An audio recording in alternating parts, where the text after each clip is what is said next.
मुझे कोई ऐसा अमल बतलाए ताकि मैं इस अमल को करूं और मैं जन्नत के अंदर चला जाऊं, ताकि अल्लाह के रसूल मैं अल्लाह तबारक व तआला को मना सकूं, मैं उस रोटी में रब को मना सकूं, अल्लाह तबारक व तआला के मैं राज़ी कर सकूं। प्यारे नबी जनाब मोहम्मद रसूलुल्लाह सल्लल्लाहु अलैहि वसल्लम ने फरमाया, ओ मेरे साहबियों सुनो, ओ देहाती सुनो, तुम नमाज कायम करो, तुम ज़कात दो, तुम हज करो, तुम सदका करो। और आखिर में अल्लाह के नबी सल्लल्लाहु अलैहि वसल्लम ने फरमाया, तुम इस महीने में, रमज़ान के महीने में तुम रोज़ा को रखो। उस देहाती सुनने के बाद वो कहने लगे, अल्लाह के रसूल मैं इससे भी ज़्यादा भी नहीं करूँगा, अल्लाह के रसूल यानी जितना आपने बतलाया है मैं उससे भी ज़्यादा भी नहीं करूँगा, इससे कम भी नहीं करूँगा। अल्लाह के नबी सल्लल्लाहु अलैहि वसल्लम ने फरमाया, ओ मेरे साहबियों सुनो, तुम में से कोई अहले जन्नत को देखना चाहता है, तुम में से कोई अहले जन्नत को देखना चाहता है, देखो वो आदमी जन्नती है, वो जा रहा है, जो देखो जन्नती आदमी जा रहा है। तो हमें इस महीने से फजलत ये मिल रहा है कि इस महीने को, बाबरकत महीने को अगर हमें सही तरीके से अगर हम अंजाम देंगे, इनको फजलत को हम पहचानेंगे, तो अल्लाह तबारक व तआला हमें जन्नत के निंटरी को आएगा। मेरे भाइयों, अल्लाह के रसूल सल्लल्लाहु अलैहि वसल्लम ने फरमाया, अगर तुम में से कोई शख्स रोज़े की हालत में हो, अगर तुम में से कोई शख्स रोज़े की हालत में हो, तो अपनी ज़बान को कंट्रोल करो। सबसे पहले अपनी ज़बान को कंट्रोल करो। तुम अपनी ज़बान से नासाइस्ता बात मत निकालो। तुम में से किसी को, अगर किसी को गाली गुलैश मत करो, किसी को चुगली चपाटी मत करो। अपनी ज़बान को पाक रखो, अपनी ज़बान को पाक रखो।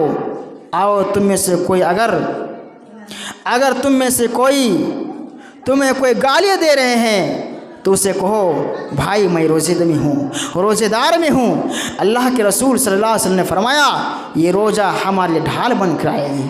कल क़यामत के दिन ये रोज़ा हमारे ढाल बन कर के आएगी। अल्लाह तबारक व तआला, अल्लाह के रसूल सल्लल्लाहु अलैहि वसल्लम ने फरमाया, जिस तरह जहन्नम से जंग से बचने के लिए कोई इंसान अपने आप को सुरक्षित रहने के लिए, अपने आप को बचाव के लिए अपने हाथ में ढाल लिया करते थे। अल्लाह के रसूल सल्लल्लाहु अलैहि वसल्लम के ज़माने में अपने आप को बचाव के लिए अपने हाथों में ढाल लिया करते थे, ताकि कोई हथियार मेरे हाथ में ना आ जाए। इसी तरह अल्लाह के रसूल सल्लल्लाहु अलैहि वसल्लम ने फरमाया कि रोज़ा मेरे लिए ढाल है, कल क़यामत के दिन हमें ढाल बन करके आएगा। मेरे अजीज साथियों, ये रोज़े की फजीलत बहुत बड़ी है, मकाम मर्तबा बहुत है। अल्लाह के रसूल सल्लल्लाहु अलैहि वसल्लम ने फरमाया कि अल्लाह ताला ने फरमाया, सोम ली, रोज़ा मेरे लिए है और इसका बदला मैं दूंगा, इसका बदला मैं अता करूँगा। अल्लाह के रसूल सल्लल्लाहु अलैहि वसल्लम ने फरमाया कि रोज़ेदारों के लिए दो खुशियाँ होती हैं, रोज़ेदारों की दो खुशियाँ होंगे। एक खुशी इफ्तारी के वक्त और दूसरी खुशियाँ जब अल्लाह तबारक व तआला कल क़यामत के दिन अल्लाह रब्बुल आलमीन अपने रोज़ेदार बंदों से मुलाकात करेंगे। इंतहाई खुशी के आलम में होंगे, बहुत ही मुशर्रत और खुशी के आलम में होंगे जब अल्लाह तबारक व तआला अपने रोज़ेदार बंदों से कल क़यामत के दिन मुलाकात करेंगे। मेरे भाइयों, लेकिन एक बात यहाँ गौर करने की बात है कि अल्लाह के रसूल सल्लल्लाहु अलैहि वसल्लम ने या अल्लाह तबारक व तआला ने किसी इबादत के बारे में नहीं कहा है कि तुम अगर नमाज़ पढ़ोगे तो अल्लाह तबारक व तआला कल क़यामत के दिन तुमसे मुलाकात करेगा। सदका करोगे तो अल्लाह तबारक व तआला तुमसे मुलाकात करेगा, नहीं। लेकिन अल्लाह के रसूल सल्लल्लाहु अलैहि वसल्लम ने फरमाया कि रोज़ेदारों की दो खुशियाँ हैं, एक इफ्तारी के वक्त और दूसरे जब कल क़यामत के दिन अल्लाह तबारक व तआला अपने रोज़ेदार बंदों से मुलाकात करेगा। यानी जो शख्स इस महीने के फजल को अंजाम देते हैं, इस महीने के रोज़े को रखते हैं, अल्लाह तबारक व तआला कल क़यामत के दिन हमें से क्या करेंगे? मुलाकात करेंगे। मेरे भाइयों, इस महीने की फजीलत है, मेरे भाइयों इस महीने की फजीलत है कि अल्लाह तबारक व तआला हमसे कल क़यामत के हमसे मुलाकात करेंगे। जन्नत के अंदर एक दरवाज़ा होंगे, जन्नत के अंदर एक दरवाज़ा होंगे, वह दरवाज़ा में सिर्फ और सिर्फ रोज़ेदार ही दाखिल हो सकते हैं। प्यारे नबी जनाब मोहम्मद रसूलुल्लाह सल्लल्लाहु अलैहि वसल्लम ने फरमाया कि जन्नत के अंदर एक दरवाज़ा मखसूस होंगे, ख़ास होंगे। उस दरवाज़े के अंदर में, उस दरवाज़े में सिर्फ़ और सिर्फ रोज़ेदारी दाखिल हो सकते हैं। उस दरवाज़े में सिर्फ रोज़ेदारी हजरात एंट्री हो सकते हैं। अल्लाह के रसूल सल्लल्लाहु अलैहि वसल्लम बयान फरमा रहे, अल्लाह तबारक व तआला तमाम रोज़ेदार को आवाज़ लगाएंगे, पुकारेंगे। तमाम के तमाम रोज़ेदार लाइन में लग जाएंगे, तमाम रोज़ेदार हजरात लाइन में लग जाएंगे। और वो भी शख्स लाइन में लगेंगे जिसने एक भी रोज़ा को ना रखा, पूरी ज़िंदगी में कभी नमाज ना पढ़ी, पूरी ज़िंदगी में कभी रोज़ा ना रखा। वो भी इस तमन्ना में, इस ख्वाहिश में खड़े होंगे कि शायद हम इस जन्नत के अंदर उस दरवाजे में दाखिल हो जाएंगे। तमाम की तमाम रोज़ेदार हजरात उस दरवाजे में के पास लाइन लग जाएंगे जब अल्लाह तबारक व तआला ने रोज़ेदारों को पुकारेंगे। और ऐसे इंसान भी उस दरवाजे में लाइन लगेंगे जिन्होंने कभी रोज़ा को नहीं रखा, जिसने कभी पूरी ज़िंदगी भर में नमाज ना पढ़ी हो। अल्लाह के नबी जनाब मोहम्मद रसूलुल्लाह सल्लल्लाहु अलैहि वसल्लम के बयान फरमा रहे हैं, जब अल्लाह तबारक व तआला इस महीने के अंदर इस रोज़ेदारों को उस जन्नत के दिन रवा करवाने के बाद तमाम जन्नती, तमाम रोज़ेदार हजरात उस जन्नत के दरवाजे में एंटर हो जाएंगे। उसके बाद दरवाज़ों को बंद कर दिया जाएगा। इसके बाद उस दरवाज़ों को बंद कर दिया जाएगा। और ये आदमी सोचेंगे, जो रोज़ा को नहीं रखा, इस आदमी सोचेंगे काश मैं भी इस तरह, मैं भी अगर रोज़े को रखता, मैं भी अगर अल्लाह तबारक व तआला की शरीयत के दिन पर चलता, मैं भी नमाज पढ़ता, मैं भी अगर इस महीने को गनीमत समझते हुए इस अल्लाह तबारक व तआला की फ़र्ज़ को अंजाम देता, तो आज यदि मुझे देखना ना पड़ता, अल्लाह रब्बुल आलमीन उसको मुंह के बल घसीटते हुए उसको जहन्नम के अंदर फेंक दिया जाएगा। मेरे भाइयों, और वो काश करते रह जाएंगे।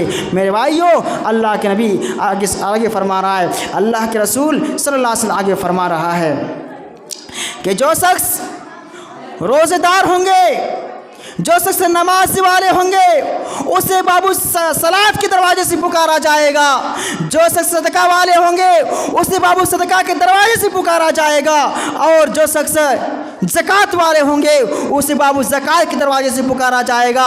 और जो शख्स रोज़े वाले होंगे, उसे बाबू रैयान के दरवाजे से पुकारा जाएगा।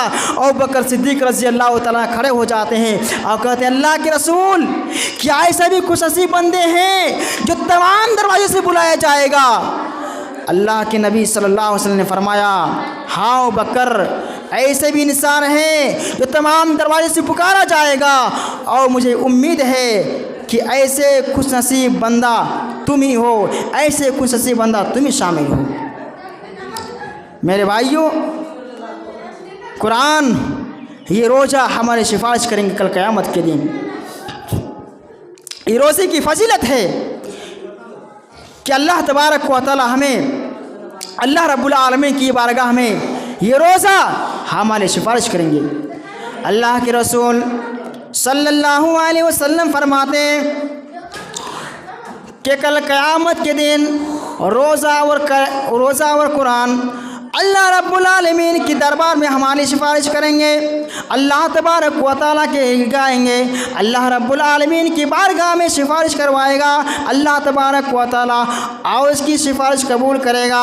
रोज़ा दौड़ते हुए आएगा, आओ कहेंगे, अल्लाह ये बंदा मुझे दिन में खाने से रोका, अपनी शहवत को रोका, घर में ठंडा पानी भी मौजूद था, घर में फल फ्रूट भी रखा हुआ था, ए अल्लाह वो ठंडा पानी को भी तर्क किया, उस फल फ्रूट को भी तरक किया सिर्फ तेरी रज़ा के लिए, सिर्फ तेरी खुश नसीबी के लिए। ए अल्लाह, मैं इसके हक़ में मैं तुमसे मैं सिफारिश करता हूँ। अल्लाह रब्बुल आलमीन फरमाएगा, अल्लाह तबारक व तआला से जब इसके बारे में सिफारिश करेगा, अल्लाह तबारक व तआला उसके सिफारिश को कबूल कर लेगा और उसको जन्नत के अंदर दाखिल करवाएगा, उसको जन्नत के अंदर एंट्री करवा देगा।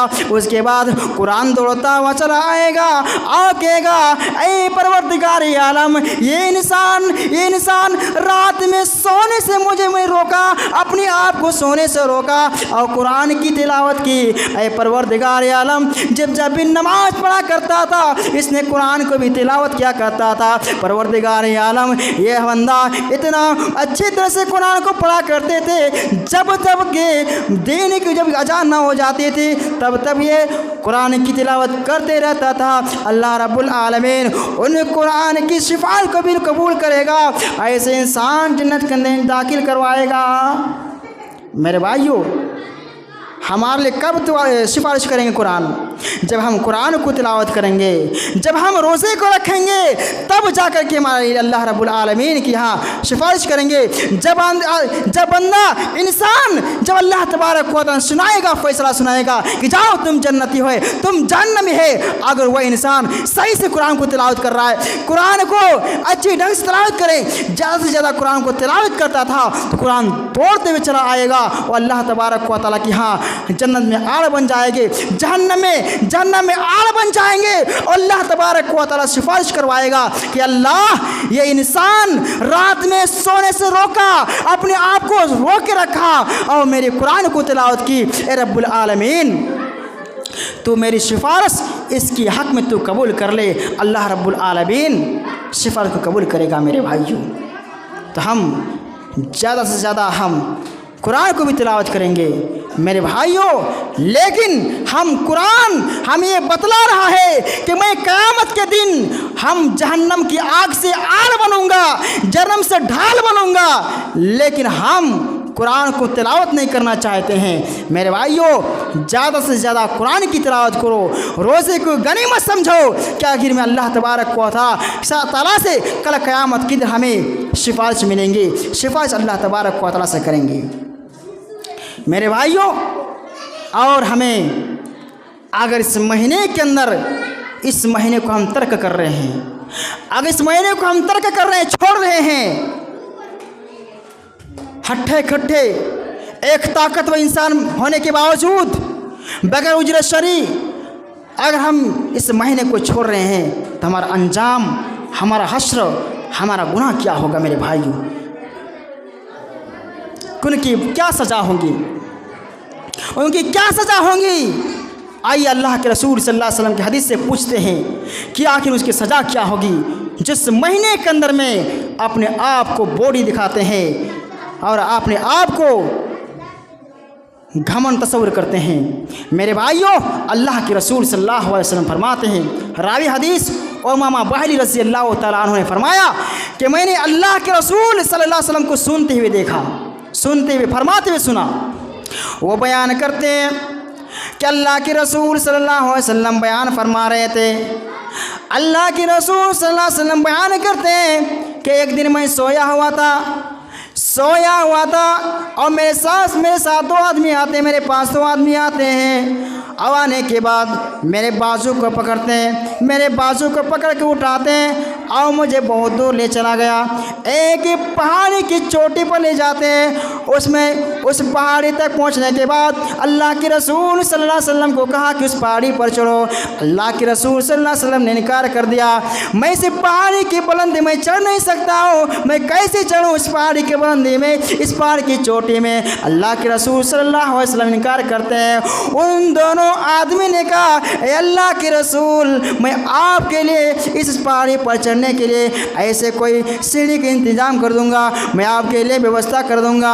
अल्लाह के रसूल सल्लल्लाहु अलैहि वसल्लम किसी तरह से चढ़ते हैं, पहाड़ की चोटी पर चढ़ते हैं। अल्लाह के रसूल सल्लल्लाहु अलैहि वसल्लम ने वहाँ कुछ लोगों को चिल्लाने की आवाज़ सुने, चीखने की आवाज़ सुनते हैं। उस आदमी आदमी से पूछते हैं अल्लाह के रसूल सल्लल्लाहु अलैहि वसल्लम ने, आदमी बताओ ये कौन सी आवाज़ है, ये कैसी आवाज़ है? उन आदमी ने जवाब देते हैं ए अल्लाह के रसूल ये जहन्नमियों की आवाज़ है। उसके बाद अल्लाह के नबी जनाब मोहम्मद रसूलुल्लाह सल्लल्लाहु अलैहि वसल्लम उसके और आगे जाते हैं। आगे जाने के बाद क्या मंजर देख रहे हैं, कुछ लोग को अल्लाह तबारक व तआला ने कुछ लोग उल्टा लटका दिया गया है, कुछ लोग उल्टा लटका दिया गया है, उसको जबड़े को चीर दिया गया है और उसके जबड़े से खून टप टप के रस रस के टपक रहे हैं। उस आदमी से पूछते हैं बताओ ये कौन ऐसे बख्त इंसान है, कौन ऐसा गुनाहगार इंसान है, कितना खतरनाक अजाब दिया जा रहा है, इतना खतरनाक सजा दिया जा रहा है? उस आदमी कहते हैं वो यह वही इंसान है, वो वही इंसान है जो कि दुनिया के अंदर में दोजा के दिन में रोज़ा को नहीं रखता था, रोज़े को तरक करते थे, अपने दौलत कमाने के चक्कर में इस महीने को गनीमत नहीं समझते थे, इस महीने को तस्वुर नहीं करते थे, इस महीने को कदर नहीं क्या करते थे। वही इंसान है जो दुनिया के अंदर में रोज़े के दिन में दीन के उजाले में खाया करते थे, दीन के उजाले में पिया करते थे। वही शख्स है जो अल्लाह तबारक व तआला ने इसको इतना खतरनाक सजा दिया जा रहा है, इनको इतना खतरनाक उल्टे रस्सी से बांध दिया गया है। मेरे भाइयों जरा आप तस्वीर करें कि अपने आप को अल्लाह तबारक व तआला ने हम इतना तंदुरुस्त बनाया है कि हम मस्जिद तक करके अल्लाह तबारक व तआला के मना सकते हैं, अल्लाह रब्बुल आलमीन को उस रोटी भी रब को मना सकते हैं, अल्लाह तबारक व तआला से हम राज़ी करवा सकते हैं। लेकिन अल्लाह रब्बुल आलमीन अल्लाह तबारक व तआला हमारे गुनाहों को तौबा करने कबूल करने के लिए, हमारे गुनाहों को माफ़ करने के लिए तैयार है। लेकिन हम ऐसे इंसान हैं जो अल्लाह तबारक व तआला से माफ़ी मांगने के लिए तैयार नहीं हो रहे हैं। मैंने किसी जुमा बयान किया था कि अल्लाह के रसूल सल्लल्लाहु अलैहि वसल्लम ने एक शख्स से सवाल करते हैं, एक शख्स से सवाल करते हैं अल्लाह के रसूल सल्लल्लाहु अलैहि वसल्लम से, वो नाबीना शख्स है, वो नाबीना शख्स है, और कहते हैं अल्लाह के रसूल ए अल्लाह के नबी मैं नाबीना शख्स हूँ, मैं अंधा इंसान हूँ, ये अल्लाह के रसूल मैं मस्जिद तक जाने में दुश्वार होता है, ये अल्लाह के रसूल मैं मस्जिद तक जाने परेशानी होते हैं, रास्ते में कुछ जंगलें होती हैं, ये अल्लाह के रसूल वहाँ कुछ जानवरें पड़ते हैं, ये अल्लाह के रसूल मुझे इजाज़त दीजिए कि घर में मैं नमाज़ पढ़ूँ, घर में अल्लाह की इबादत कर सकता हूँ। अल्लाह की नबी जनाब मोहम्मद रसूलुल्लाह सल्लल्लाहु अलैहि वसल्लम फरमाते हैं ए अब्दुल्लाह बिन मखतूम क्या तुम अजान की आवाज़ को सुनाई देते हो? उस आदमी ने कहा कि हाँ अल्लाह के रसूल मैं अजान की आवाज़ को मैं सुन पाता हूँ। उसके बाद कहा ए अब्दुल्लाह बिन मखतूम तब तो तुम घर में नमाज़ पढ़ने की इजाज़त नहीं है, घर में नमाज़ पढ़ने की इजाज़त नहीं है। ज़रा गौर करें मेरे भाइयों कि अल्लाह तबारक व तआला अल्लाह की नबी जनाब मोहम्मद रसूलुल्लाह सल्लल्लाहु अलैहि वसल्लम ने नाबीना इंसान है, अंधा इंसान है, वो अल्लाह की इबादत कर रहे हैं, नमाज़ पढ़ रहे हैं, इतना मोहलत मांग रहे हैं कि अल्लाह के रसूल मुझे घर में नमाज़ पढ़ने की इजाज़त दीजिए। अल्लाह के रसूल सल्लल्लाहु अलैहि वसल्लम ने घर में नमाज़ पढ़ने की इजाज़त नहीं दे रहा है। अगर तुमको नमाज़ पढ़नी है तो मस्जिद में नमाज़ पढ़नी है। हम तो ऐसे हट्टी कट्टी इंसान है, अल्लाह तबारक व तआला ने हमें दो पाँव दिए हैं, दो आँखें दिए हैं, दो हाथ दिए हैं, तंदुरुस्त बनाया है। अल्लाह रब्बुल आलमीन फरमा रहा है वमा लक़द खलक़नल इंसान फ़ी अहसनि तक़वीर, ओ मेरे बंदो मैंने इंसान को बेहतरीन ढांचे में पैदा किया है, सब कुछ बनाया। अल्लाह तबारक व तआला ने इतना लायक भी बनाया, इतना तंदुरुस्त बनाया कि अल्लाह तबारक व तआला में अल्लाह तबारक व तआला की बारगाह में आ करके अपने उस रोटी रब को मना सकते हैं, उस रोटी रब को हम मना सकते हैं, अपने गुनाहों से तौबा कर सकते हैं। लेकिन हम ऐसे इंसान हैं, इतना बदतर इंसान है कि अल्लाह तबारक व तआला हमें गुनाहों को तौबा कबूल करने के तैयार है। गुनाह रब्बुल आलमीन अल्लाह तबारक व तआला बंदों गुनाहों को माफ़ करने के लिए तैयार है। लेकिन हम ऐसे इंसान हैं, हम ऐसे खता कर इंसान हैं, पापी इंसान हैं कि अल्लाह तबारक व तआला से माफ़ी मांगने के तैयार नहीं है कि हम सबसे बड़े हैं, हम किसी से माफ़ी मांगने की ज़रूरत नहीं है। मेरे भाइयों ये घमंड, ये तसव्वुर अपने आप के ऊपर नहीं चलेगा। अल्लाह तबारक व तआला जिस दिन अल्लाह रब्बुल आलमीन की मार पड़ेगी, अल्लाह तबारक व तआला के अलावा कोई नहीं बचा सकता है। मेरे भाइयों वक्त है, अल्लाह रब्बुल आलमीन ने अभी तंदुरुस्त दी है, अभी दो पैर हाथ सही सलामत दी है। अल्लाह रब्बुल आलमीन से तौबा कीजिए, गिड़गिड़ाइए, अल्लाह तबारक व तआला यकीनन हमारे गुनाहों को अल्लाह रब्बुल आलमीन माफ़ करेगा। मेरे भाइयों वक्त ये नहीं दे रहा, कहाँ तक बयान करूँ। आज मैं अल्लाह तबारक व तआला से दुआ की कि बारे अल्लाह हम तमाम मुसलमानों को सही रास्ते पर चलने की तौफीक फरमाए। रब्बुल आलमीन हम तमाम मुसलमानों को जो रोज़ा को छोड़ रहे हैं, जो इस महीने को कदर नहीं कर रहे हैं, मौला उस महीने को कदर करने की तौफीक फरमाए। उसके जहन में ऐसा सोच डाले कि अल्लाह तबारक व तआला से डरें, उस कब्र के अजाब से डरें, जहन्नम के अजाब से डरें। मेरे भाइयों, अल्लाह तबारक व तआला इन तमाम मुसलमानों को अल्लाह तो हिदायत पर आने की तौफीक फरमाए। तकब्बल या रब्बुल आलमीन।